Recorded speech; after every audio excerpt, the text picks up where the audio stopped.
नमस्कार दोस्तों, आज अपन बात करें पहले चैप्टर का एक साथ पूरे का रिवीजन करने जा रहे हैं, जिस चैप्टर का नाम है जीवों में जनन। तो सबसे पहले हमने पढ़ा था जीवन अवधि, जिसको बोलते हैं लाइफ स्पैन।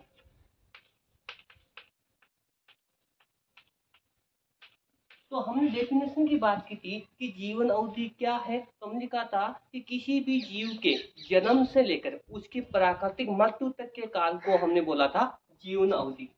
किसी भी जीव के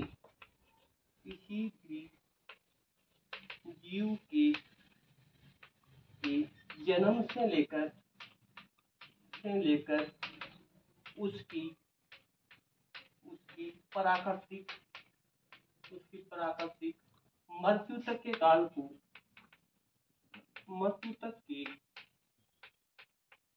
को जीवन अवधि कहते हैं। उसके बाद हमने पढ़ा था कि एककोषी के जीव होते हैं वो सारे के सारे क्या होते हैं भाई, अमर माने जाते हैं। एककोषी के जीव में हमने पढ़ा था जैसे अमीबा है, यूग्लिना है, पैरामीशियम है, सारे के सारे क्या होते हैं भाई, एककोषी के जीव होते हैं। वो क्या होते हैं भाई, अमर माने जाते हैं। क्यों? क्योंकि इसमें द्विखंडन विधि के द्वारा क्या होता है भाई, इसमें जनन होता है, तो वो क्या भी अमर माने जाते हैं। उसके बाद अपन बात कर सकते हैं कि अलग अलग जीवों में जो जीवनावधि होती है वो अलग अलग प्रकार की होती है। जैसे हमने बात की थी कि जो कुत्ता है, मान लो कुत्ता है, उसकी जो जीवनावधि होती है वो 12 से 15 वर्ष। मनुष्य की बात की थी तो मनुष्य में हमने लिखा था लगभग 60 वर्ष होती है। धान की बात करें तो हम बता सकते हैं भाई 3 से 4 महीने। जैसे बरगद की बात करते हैं, ठीक है, तो इसकी होती है भाई 360 वर्ष होती है। जैसे कसूर की बात करते हैं तो उसकी होती है 100 से 150 वर्ष। यानी अलग अलग जीवों की जो जीवन अवधि होती है वो अलग अलग प्रकार से होती है। उसके बाद में अपना जो टॉपिक था वो था रिप्रोडक्शन, यानी जनन था। जनन क्या है, रिप्रोडक्शन क्या है? तो उन्होंने कहा था कि संजीवों के द्वारा अपने समान संतति उत्पन्न करना। संजीवों के द्वारा अपने समान संतति उत्पन्न करना जनन कहलाता है। ठीक है। उसके बाद में पढ़ा था कि जो जनन होता है वो मुख्य रूप से भी 2 प्रकार से होता है। एक तो होता है एसेक्सुअल रिप्रोडक्शन और दूसरा होता है सेक्सुअल रिप्रोडक्शन, अलैंगिक जनन, और होता है लैंगिक जनन। अलैंगिक जनन और दूसरा हमने पढ़ा था लैंगिक जनन। ठीक है। तो सबसे पहले हमने पढ़ा था अलैंगिक जनन। उसकी डेफिनेशन की बात की थी कि ऐसा जनन जिसमें युग्मक निर्माण और युग्मक संलयन नहीं होता है उसको बोलते हैं भाई अलैंगिक जनन बोलते हैं। ठीक है। उसके बाद में पढ़ा था लैंगिक जनन। ऐसा जनन जिसमें युग्मक निर्माण भी होता है और युग्मक संलयन भी होता है उसको बोलते हैं लैंगिक जनन के नाम से उसको जानते हैं। फिर एक हमने अलैंगिक जनन की डेफिनेशन पढ़ी थी कलोन की। कलोन क्या है? तो हमने कहा था कि अलैंगिक जनन की ऐसी विधि जो आकारिकी रूप से, आनुवांशिक रूप से अपने जनकों के क्या हो, समान हो। आकारिकी रूप से और आनुवांशिक रूप से अपने जनकों के समान हो, वो विधि कहलाती है भाई कलोन कहलाती है। उसके बाद में हमने बात की थी अलैंगिक जनन की विधियों की बात की थी। तो अलैंगिक जनन की बहुत सारी विधियां हमने पढ़ी थी।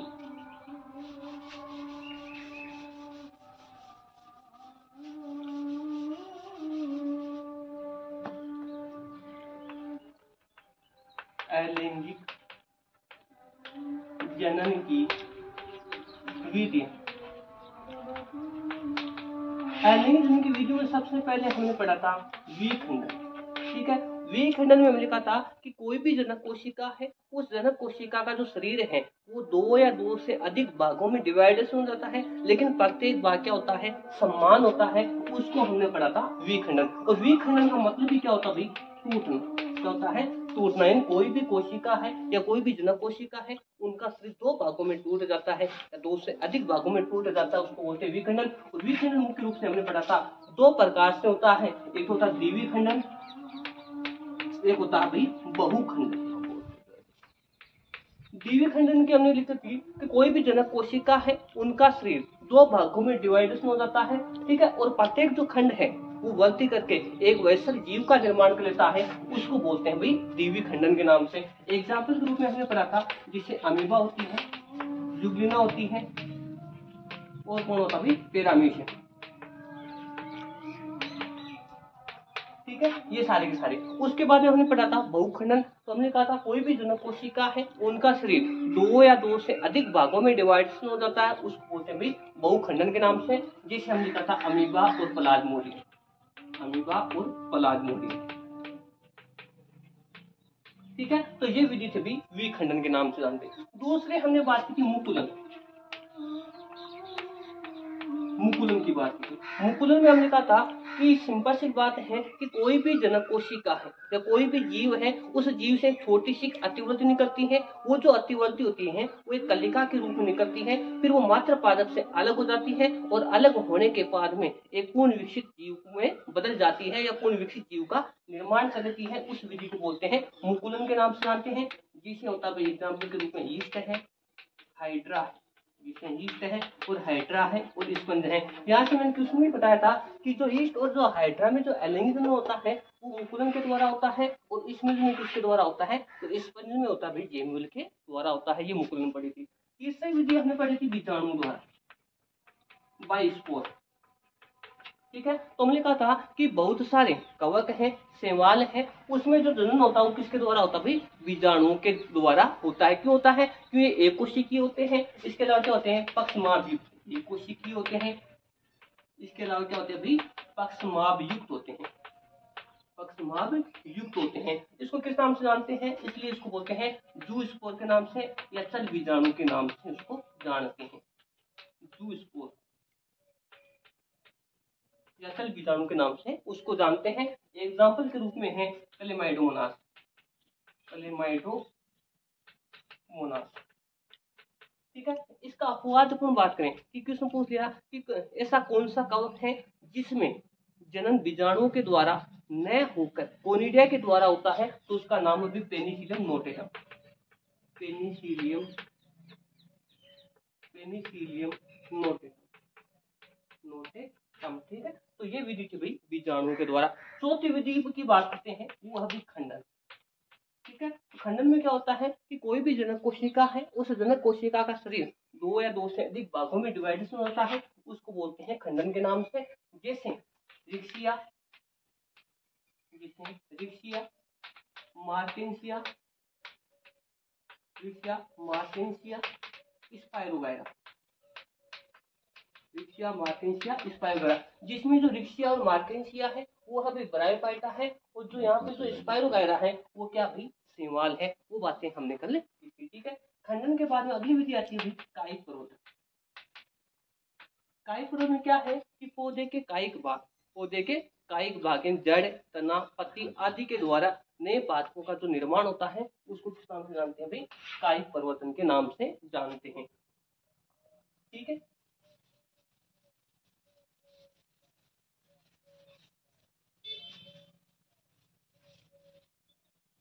कायिक प्रवर्तन सबसे पहले हमने बात की थी जड़ के द्वारा कायिक प्रवर्तन, ठीक है। तो जड़ के द्वारा हमने कहा था कि बहुत सारे जो काष्ठीय पादप होते हैं उनमें जो जड़ें होती हैं उन जड़ों से किसका निर्माण होता है, पर्वा का निर्माण हो जाता है, ठीक है। जिसे हमने कहा था और आगे जाकर नए पादप का निर्माण, जिसे हमने कहा था नीम है, शीशम वगैरह है, ठीक है। उसमें क्या होता है जड़ के द्वारा नए पादपों का निर्माण होता है, ठीक है। कुछ पादप ऐसे होते हैं, कुछ पादप ऐसे होते हैं जिसमें किस जो कंद मूलें पाई जाती हैं जो आगे जाकर अपस्थानिक मूलों का निर्माण कर लेती है। एग्जाम्पल के रूप में जैसे डहेलिया है, डहेलिया है, और कौन अभी शकरकंद, ठीक है। अब बात करते हैं अभी तने द्वारा,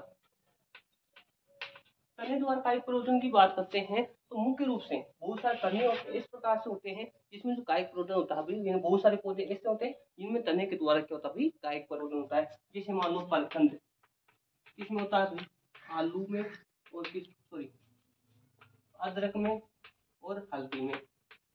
जैसे कंद, कंद किसमें होता है भाई आलू में। जैसे भाई सलाकंद की बात करें प्याज और लहसुन में, प्याज और लहसुन में। जैसे धनकंद की बात करें तो अरबी है, केसर है और जमीकंद है। ठीक है, इसके बाद ऊपरी भूस्थानी की बात करें,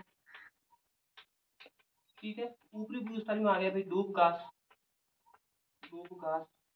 इसके बाद अंतर भूस्थानी की बात करें, अंतर भूस्थानी तो भाई पुदीना हो गया।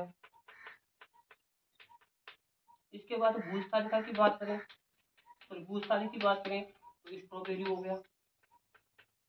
इसके अलावा भूस्थालिका की बात करें, भूस्थालिका और भूस्थालिका में कौन आएगा भाई, जलकुंभी, जलकुंभी। अब क्वेश्चन पूछा जाता है कि जलकुंभी को अन्य किस नाम से जानते हैं, तो जलकुंभी को भाई वाटर हाइसिंथ के नाम से, वाटर हाइसिंथ के नाम से जानते हैं, या फिर जलाशय की महाविद्या के नाम से जानते हैं, जलाशयों की महाविद्या, या किस नाम से भाई, बंगाल के आतंक के नाम से जानते हैं, बंगाल के आतंक के नाम से जानते हैं। क्यों जानते हैं, क्योंकि भाई तीव्र गति से क्या करती है भाई, इसमें कायिक प्रवर्धन होता है और कायिक प्रवर्धन होने के कारण तीव्र गति से क्या होता है, फैलती है। इसलिए क्या होता है, जो जल में रहने वाले जितने भी जो जीव होते हैं उस जीवों तक ऑक्सीजन नहीं पहुंच पाती है, और ऑक्सीजन नहीं पहुंचेगी तो जल में रहने वाले जो भी मछलियां हैं, जो भी सूक्ष्म जीव है या वनस्पतियां वगैरह है, उनकी क्या हो जाएगी भाई, मृत्यु हो जाएगी। इसलिए इसको क्या बोलते हैं, बंगाल के आतंक के नाम से उसको जानते हैं। उसके बाद में बात करें पत्तियों द्वारा कायिक प्रवर्धन, ठीक है, तो पत्तियों द्वारा कायिक प्रवर्तन की बात करते हैं, जिसे ब्रायोफिलम यानी पत्थर चट्टा होता है। ठीक है, इसके अलावा जो बिगोनिया होता है उसमें पत्तियों के द्वारा क्या होता है भाई, नए पादपों का निर्माण होता है। ठीक है, जो पत्थर चट्टा होता है, ठीक है, ब्रायोफिलम के नाम से जानते हैं पत्थर चट्टा, उसमें तो कौन सा कभी पत्तियों के किनारे वाले भाग से, पत्तियों के किनारे वाले भाग से होता है। और जो बिगोनिया होता है उस बिगोनिया में कहां से होता है, कि जो पर्णवृंत वाला जो भाग होता है वहां से क्या होता है, नए पादप का निर्माण होता है, वो होता है पत्तियों द्वारा। उसके बाद में हम बात करते हैं जनांगों द्वारा। ठीक है, तो बहुत सारे जो पादप होते हैं, ठीक है, उसमें किसका निर्माण हो जाता है, तो इसमें हमने कहा था कि बहुत सारे जो पादप ऐसे होते हैं जिसमें पुष्प कलिकाओं के स्थान पर पत्रकंद, पत्थर कंद का निर्माण हो जाता है, बुलिबल्स का निर्माण हो जाता है। वो किसके द्वारा होता है, जनांगों के द्वारा। जैसे अपन बात करते हैं एग्जाम्पल के रूप में, तो एग्जाम्पल इसका भी अगेव, अगेव का दूसरा नाम बोलते हैं रामबास के नाम से जानते हैं, रामबास के नाम से जानते हैं। ठीक है, तो ये था भाई कायिक प्रवर्धन। ठीक है, उसके बाद हम बात करते हैं पुनरुद्भवन की बात करते हैं, तो पुनरुद्भवन में यही भी है कि कोई भी जन्म कोशिका है उसका शरीर टूट जाता है, कोई भी जीव है वो अपने धीरे धीरे क्या होता है उसका जो भी खंड है सॉरी कोई भी जो जीव है उस जीव का कोई छोटे छोटे टुकड़ों में टूट जाता है खंड, और वो खंड आगे जाकर क्या कर लेता है, नए जीव का निर्माण कर लेता है। जैसे एग्जाम्पल के रूप में बात करें तो एग्जाम्पल है भाई छिपकली। ठीक है, तो ये थी भाई अलैंगिक जनन की विधियां। उसके बाद में पढ़ा था अलैंगिक जनन के महत्व के बारे में हमने बात की थी। तो अलैंगिक जनन सबसे पहले हमने कहा था कि आलू है, अदरक है, ठीक है, इनमें क्या होता है भाई कायिक प्रवर्धन द्वारा इसकी खेती की जा सकती है। इसके अलावा ये लंबे समय तक क्या रहते भाई, सुरक्षित वगैरह रहते हैं। ठीक है, तो ये हमने एक दो महत्व की हमने बात की थी। इसके बाद हमने बात की थी लैंगिक जनन।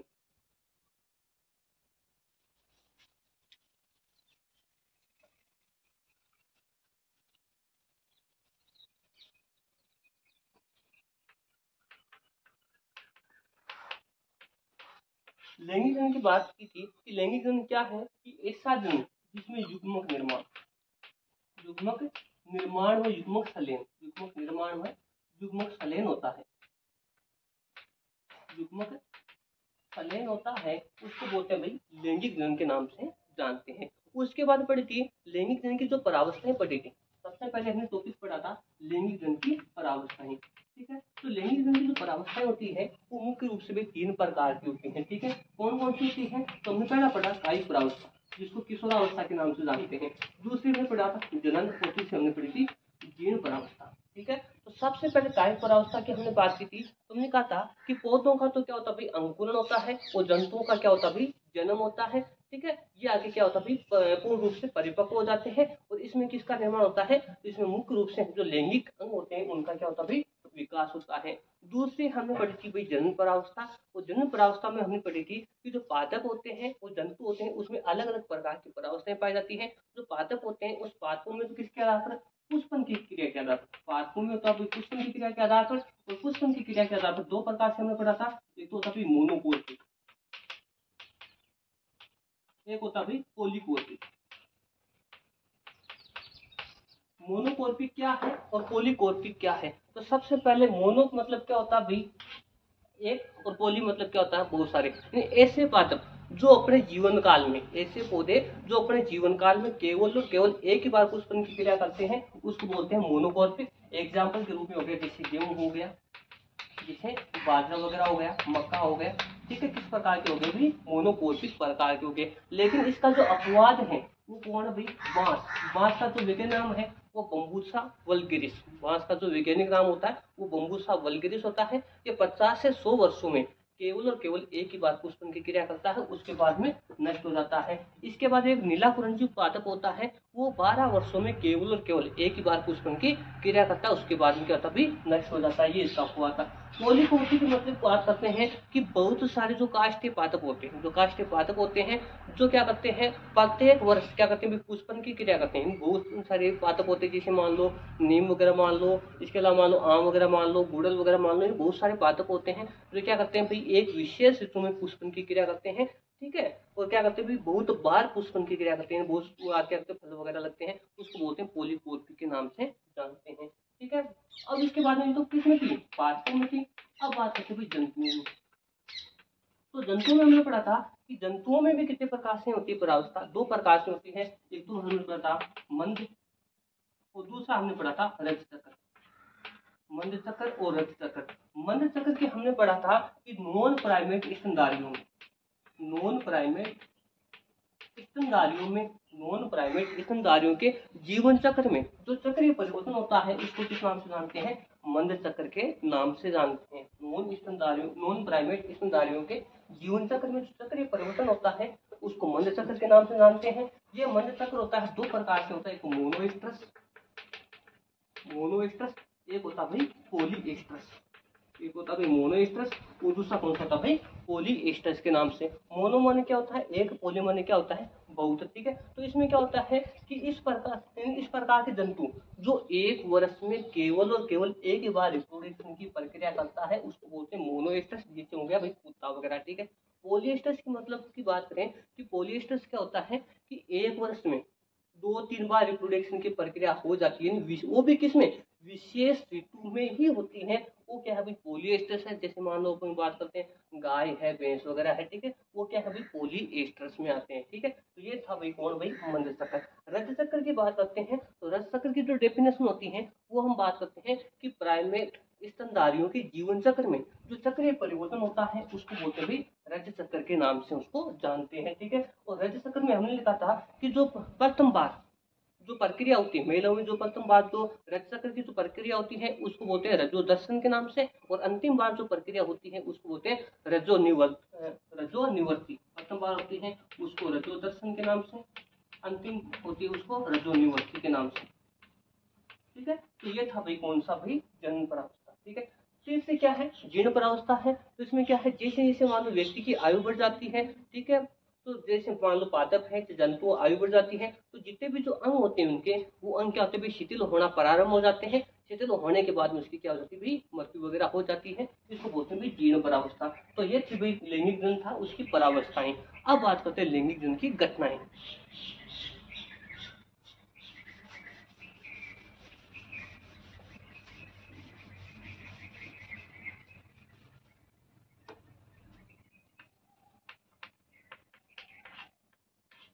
लैंगिक जन्म की घटनाओं की अपन बात करें तो लैंगिक जन्म में भी जो घटना होती है वो भी मुख्य रूप से कितने प्रकार से होती है, घटनाएं भी 3 प्रकार से होती हैं। अब लैंगिक जन्म की जो घटनाएं हैं 3 प्रकार कौन कौन से होते हैं, एक तो होती है निषेचन पूर्व, निषेचन पूर्व, एक होती है विनिषेचन,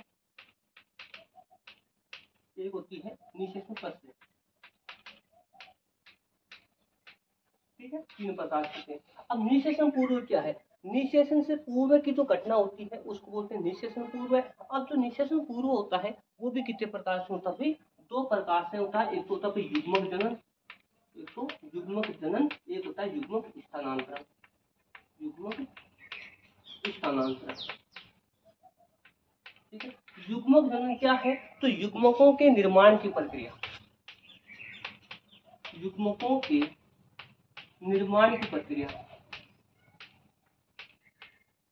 युग्मकों के निर्माण की प्रक्रिया को बोलते हैं युग्मक जनन के नाम, युग्मक जनन के नाम से जानते हैं। ठीक है, युग्मकों के निर्माण की प्रक्रिया को बोलते हैं युग्मक जनन। अब युग्मक जनन है वो भी भाई दो प्रकार से डिवाइडेशन हो रखा है। एक तो भाई कौन सा होता है भाई? समयुग्मक, एक होता है विषम युग्मक। अब ये समयुग्मक क्या है और विषम युग्मक क्या है? आइसोगेमेट बोलते हैं, इसको बोलते हैं हेटेरोगेमेट के नाम से जानते हैं। समयुग्मक, ठीक है, तो कोई भी जो जीव है उसका आकार है, उसका जो कार्य है, ठीक है, उसकी जो संरचना वगैरह है वो क्या है? समान, आकार की दृष्टि से है, संरचना की दृष्टि से है, कार्य की दृष्टि से है। यदि समान है उसको बोलते हैं समयुग्मक। यदि इन सभी में क्या हो? असमान हो उसको बोलते हैं विषम युग्मक। समयुग्मक जैसे कौन हो गया? Cladophora, Cladophora. और विषम युग्मक के एग्जाम्पल की बात करें, जैसे कौन हो गया भाई? मनुष्य हो गया, और कौन हो गया भाई? यूकस हो गया। ठीक है, तो ये भी अपने को पता होना चाहिए। ठीक है, उसके बाद में विषम युग्म की बात करते हैं, तो विषम युग्म की जो पादप है और जो जंतु होते हैं, विषम युग्म की जो पादप है और कौन भी जंतु है उसकी अपन बात करें, ठीक है, तो उसमें क्या होता है कि जो विषम युग्म की जो नर होते हैं, नर को तो किस नाम से जानते हैं भाई? नर में शुक्राणु होता है और क्या होता है भाई? पुंगणु। क्या होता है भाई? पुंगणु। ठीक है, शुक्राणु किस में होता है भाई? जंतुओं में होता है, और पुंगणु किस में होता है? तो पुंगणु होता है भाई पादपों में। ठीक है, मादा की बात करें तो मादा में क्या होता है भाई? अंड होता है, और क्या होता है भाई? डिम्ब। ठीक है, तो डिम्ब तो किस में होता है? तो मादा जंतुओं में होता है, और अंड किस में होता है? तो अंड होता भी पादपों में होता है। ठीक है, तो ये भी आपको समझ में आ गया होगा। इसके बाद में अपन बात करते हैं कि जो लैंगिक जनन की जो कुछ विशेषता इस प्रकार से होती है कि कुछ पादप ऐसे होते हैं जिसमें नर और मादा, एक ही जो पादप है उस पादप में नर और मादा दोनों पाए जाते हैं। ठीक है, दोनों पाए जाते हैं, उसको किस नाम से जानते हैं? तो उसको द्विलिंगी के नाम से जानते हैं। और द्विलिंगी के नाम से तो जानते हैं, लेकिन उसको द्विलिंगी के नाम से, तो उसको जो उल्लेख है, उस शब्द का जो उल्लेख है वो उभय लिंगाश्री, उभय लिंगाश्री या फिर समथेल्सी शब्द से प्रदर्शित करते हैं। समथेल्सी शब्द से उसको प्रदर्शित करते हैं। और द्विलिंगी एग्जाम्पल के रूप में अपन बात करें, द्विलिंगी है उसमें एग्जाम्पल की बात करें, जैसे भाई मक्का वगैरह है, नारियल है। ठीक है, जैसे मक्का है, नारियल है। ठीक है, इसके अलावा कुकर बीटा है। ठीक है, ये सारे किसके होते हैं भाई? द्विलिंगी। कुछ पादप ऐसे होते हैं जिसमें नर और मादा क्या होते हैं भाई? अलग अलग होते हैं, उसको बोलते हैं एक लिंगी के नाम से। और एक लिंगी का जो शब्द का जो उल्लेख है वो एक लिंगाश्री से या विषम थेल्सी शब्द से करते हैं, या किसे भाई?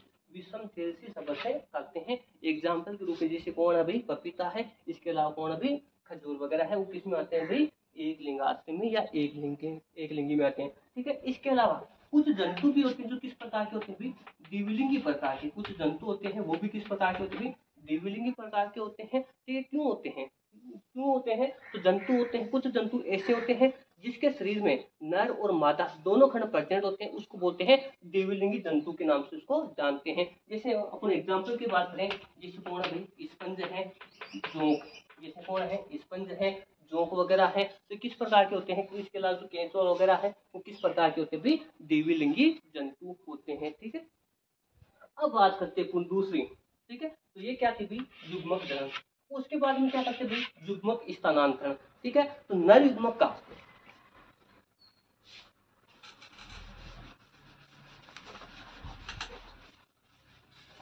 ठीक है, युग्मक स्थानांतरण की बात करते हैं कि नर युग्मक का मादा युग्मक के पास पहुंचना। ठीक है, जो नर युग्मक है उस नर युग्मक का मादा युग्मक के पास पहुंचना, मादा युग्मक के पास पहुंचना क्या कहलाता है भाई? युग्मक स्थानांतरण कहलाता है। ठीक है, जैसे अपन बात करते हैं ब्रायोफाइटा, ब्रायोफाइटा, इसके अलावा सेवाग, इसके अलावा टेरिडोफाइटा। ठीक है, उन सभी में युग्म का जो स्थानांतरण होता है, उनमें सभी का जो स्थानांतरण होता है वो किसके द्वारा होता है भाई? जल के द्वारा होता है। ठीक है, इसके अलावा जो एंजियोस्पर्म और जिम्नोस्पर्म जो पादप होते हैं, एंजियोस्पर्म और जो जिम्नोस्पर्म पादप होते हैं, ठीक है। इसमें जो युग्मक का स्थानांतरण होता है वो किसके द्वारा होता है? परागण के द्वारा होता है। ठीक है, किसके द्वारा होता है? परागण के द्वारा होता है। ठीक है, ये भी अपने को पता होना चाहिए। ठीक है, आगे बात करते हैं। ठीक है, ये हो गया भाई युग्मक स्थानांतरण। अब बात करते हैं निषेचन। निषेचन क्या है? तो हमने बात की थी कि नर और मादा युग्मकों का नर व मादा युग्मकों के संलयन की जो प्रक्रिया होती है उसको क्या बोलते हैं? निषेचन। नर व मादा युग्मकों के संलयन की जो प्रक्रिया होती है उस संलयन की प्रक्रिया को किस नाम से जानते हैं? निषेचन के नाम से जानते हैं। तो नर और मादा युग्मकों का जो संलयन हो गया उस संलयन से किसका निर्माण हो गया? तो सिंपल सी बात है, जायगोट का निर्माण होगा। वो जायगोट का जो निर्माण है उसको किस नाम से जानते हैं? निषेचन के नाम से जानते हैं। ठीक है, उसके बाद जो निषेचन होता है, फर्टिलाइजेशन होता है, वो मुख्य रूप से भाई दो प्रकार का होता है। एक तो होता है एक्सटर्नल, एक होता है इंटरनल, यानी बाह्य निषेचन होता है और आंतरिक निषेचन होता है। बाह्य निषेचन की बात करें कि ऐसा निषेचन जो मादा शरीर के बाहर हो उसको बोलते हैं भाई बाह्य निषेचन। एक तो होता है एक्सटर्नल फर्टिलाइजेशन, एक होता है इंटरनल।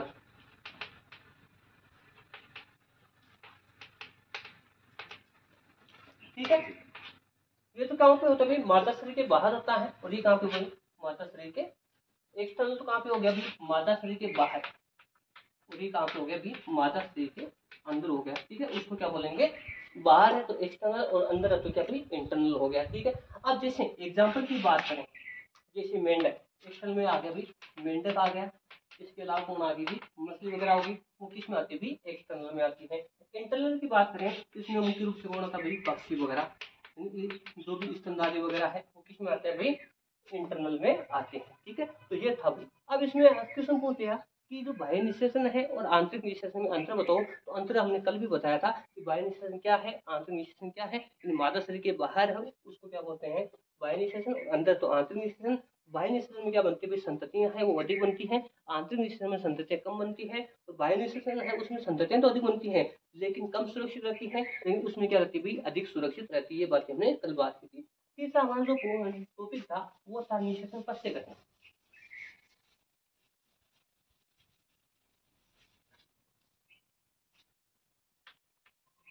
निषेचन पश्च घटना।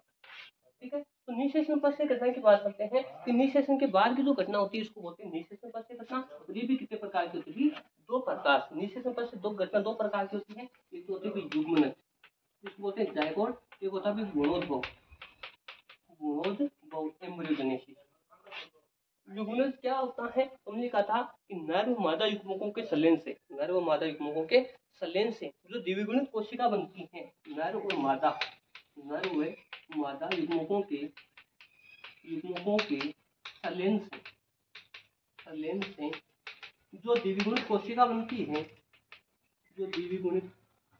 कोशिका बनती है, उसको बोलते भाई किस नाम से? युग्मनज के नाम से जानते हैं। ठीक है, अब जो युग्मनज होता है वो एक पीढ़ी से दूसरी पीढ़ी के बीच की क्या होती है भाई? योजक कड़ी होती है। युग्मनज होता है वो एक पीढ़ी से दूसरी पीढ़ी के बीच की महत्वपूर्ण योजक कड़ी होती है। ठीक है, तो ये भी कौन है भाई? युग्मनज है। यदि बात करें दूसरा कौन है? गुणोद्भव। तो गुणोद्भव क्या है? युग्मनज से भ्रूण का बनना। युग्मनज है, इस युग्मनज से किसका निर्माण होता है? भ्रूण का निर्माण। तो युग्मनज से भ्रूण का जो निर्माण होता है उसको बोलते हैं गुणोद्भव के नाम से जानते हैं। इंग्लिश में बोलते हैं एम्ब्रियोजेनेसिस के नाम से। ये जो एम्ब्रियोजेनेसिस है वो मुख्य रूप से दो प्रकार का होता है। एक तो होता है ओविपेरस, एक होता है विविपेरस। हिंदी में बोलते हैं ओविपेरस को तो अपन बोलते हैं अन्नप्रजनक, और विविपेरस को बोलते हैं संजीव प्रजनक। ठीक है, तो इसमें क्या होता है? निषेचित अंडे होते हैं। ठीक है, इसमें क्या होता है भाई? निषेचित अंडे होते हैं। इसमें क्या होता है भाई? निषेचित, अपन इसमें संजीव प्रजनन की बात करें तो क्या बोलते हैं? पूर्ण विकसित बच्चों को क्या करते हैं भाई? जन्म देते हैं। ठीक है, तो ये तो क्या हो गया भाई? पूर्ण अपन कह सकते हैं कि निषेचित अंडे होते हैं। और जो भ्रूण का जो परिवर्तन होता है वो मादा शरीर के बाहर होता है, उसको बोलते हैं अंड प्रजनन के नाम से जानते हैं। ठीक है, जैसे अपन एग्जाम्पल की बात करें, जैसे कौन हो गया भाई? पक्षी वगैरह हो गया। ठीक है, संजीव प्रजनन की बात करें तो क्या होता है भाई? मादा शरीर के अंदर होता है, पूर्ण विकसित बच्चों को जन्म देते हैं। और एग्जाम्पल के रूप में कौन होगा भाई? स्तनधारी वगैरह हो गया। तो ये था भाई आपका एक चैप्टर। उसके लास्ट में अपन क्वेश्चन पूछें कि लैंगिक और अलैंगिक जन्म में अंतर क्या है। तो कल भी बात हमने बताई थी कि जो लैंगिक अलैंगिक जन्म और अलैंगिक जन्म में अंतर बताया था। मान लो लिख देते हैं थोड़ा सा, अलैंगिक और कौन भी लैंगिक। ठीक है, तो अलैंगिक जन्म इसमें क्या होते हैं, नर और मादा दोनों जनकों में से, नर और मादा दोनों जनकों में से केवल और केवल एक ही जनक भाग लेते हैं। तो इसमें क्या करते हैं भाई, दोनों जनक भाग लेते हैं। ठीक है, इसमें संततियां अधिक बनती हैं, इसमें कम बनती हैं। ठीक है, अलैंगिक जन्म होता है उसमें हमेशा समसूत्री विभाजन होता है, लैंगिक जन्म होता है उसमें हमेशा अर्धसूत्री विभाजन होता है। ठीक है, ये भैया